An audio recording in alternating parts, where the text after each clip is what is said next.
जय श्री श्याम दोस्तों। क्या आपने कभी सोचा है कि खाटू श्याम मंदिर के कपाट बंद होने के बाद अंदर क्या होता है?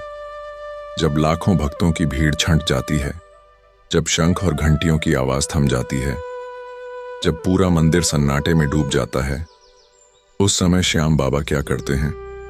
आज मैं आपको एक ऐसी सच्ची घटना भी सुनाने जा रहा हूं जिसे सुनकर आपकी रूह तक कांप जाएगी और आपका विश्वास श्याम बाबा पर पहले से कई गुना बढ़ जाएगा।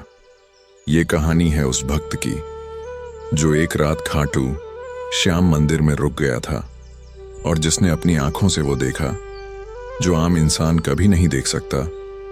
वीडियो को अंत तक जरूर देखना, क्योंकि आखिरी हिस्सा आपकी सोच बदल देगा।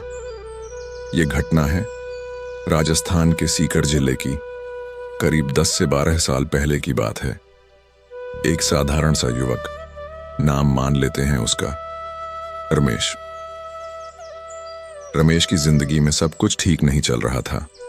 न नौकरी थी, न घर में शांति, ऊपर से कर्ज का बोझ। कई मंदिरों के चक्कर लगाए, कई भगवानों से प्रार्थना की, लेकिन हर तरफ से निराशा ही मिली। किसी ने उससे कहा, एक बार खाटू श्याम के दरबार में सच्चे मन से अरदास कर लेना, श्याम बाबा खाली हाथ नहीं लौटाते। बस यही बात रमेश के दिल में घर कर गई और वो निकल पड़ा खाटू श्याम की ओर। जब रमेश खाटू पहुंचा तो फाल्गुन का समय नहीं था, फिर भी मंदिर में अच्छी खासी भीड़ थी। रमेश ने लंबी लाइन में लगकर बाबा के दर्शन किए।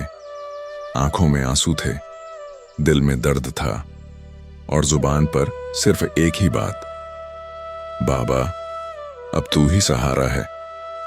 दर्शन के बाद रमेश मंदिर परिसर में ही बैठ गया। मन बहुत भारी था।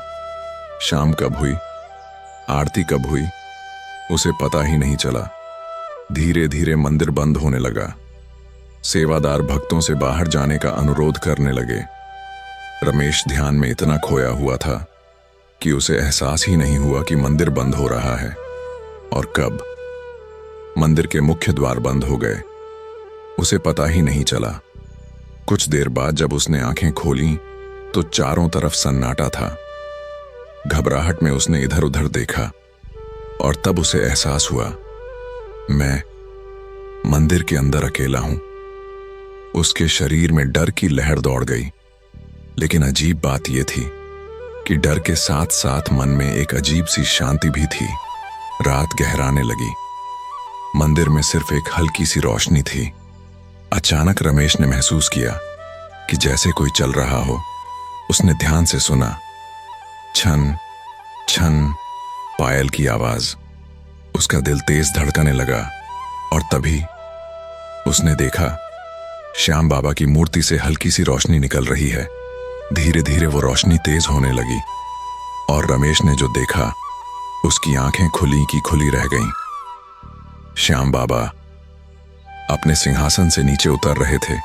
उनके चेहरे पर वही करुणा, वही मुस्कान जो भक्तों को जीवन देती है। रमेश डर से कांप रहा था, लेकिन बाबा की आंखों में देखते ही सारा डर गायब हो गया।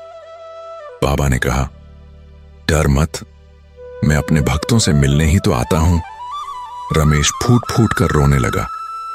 बाबा ने उसके सिर पर हाथ रखा। तेरी परीक्षा चल रही है, लेकिन तू अकेला नहीं है। बाबा ने रमेश से कहा, सुबह जब मंदिर खुलेगा तू यहां नहीं होगा, लेकिन तेरी जिंदगी बदल चुकी होगी।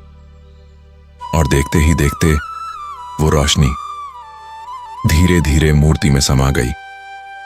रमेश की आंख लग गई। सुबह जब पुजारी आए तो रमेश मंदिर के बाहर सीढ़ियों पर था। उसे खुद नहीं पता था कि वो अंदर से बाहर कैसे आया, लेकिन उसके दिल में अटूट विश्वास था। कुछ ही दिनों में रमेश को नौकरी मिल गई, कर्जा उतरने लगा, घर में शांति लौट आई। और आज भी वो कहता है, श्याम बाबा रात में भी अपने भक्तों का हाल पूछते हैं। दोस्तों, अगर विश्वास सच्चा हो तो श्याम बाबा खुद रास्ता दिखाते हैं। आपका क्या मानना है? कमेंट में जय श्री श्याम जरूर लिखें और वीडियो को शेयर करें। जय श्री श्याम।